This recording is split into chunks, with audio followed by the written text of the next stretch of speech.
భగవద్గీత జ్ఞాన కర్మ సన్యాసయోగం అధ్యాయం 4 శ్లోకం 30 శ్లోకం అపరే నియతాహారాః ప్రాణాన్ ప్రాణేషు జుహ్వతి సర్వేప్యేతే యజ్ఞవిదో యజ్ఞక్షపితకల్మషాః.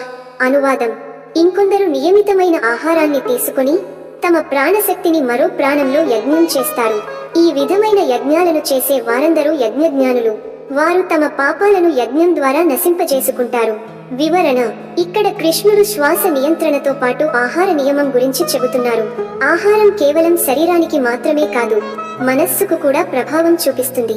యోగులు ఆహారాన్ని నియంత్రించి శ్వాసపై ధ్యానం చేస్తారు. ఈ విధంగా ఆహార నియమం మరియు ప్రాణాయామం కలిసి ఒక ఆధ్యాత్మిక యజ్ఞంగా మారుతుంది.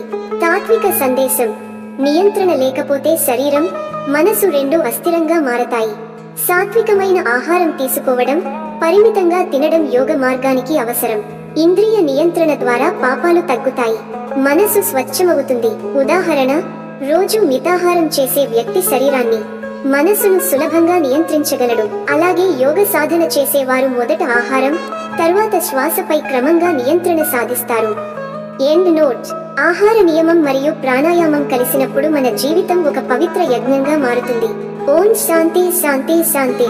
లైక్ చేయండి. ఈ తాత్విక సందేశాన్ని మీ మిత్రులతో షేర్ చేసుకోండి. తదుపరి శ్లోకానికి ఛానల్ సబ్స్క్రైబ్ చేయండి. ధన్యవాదములు. జై శ్రీ కృష్ణ.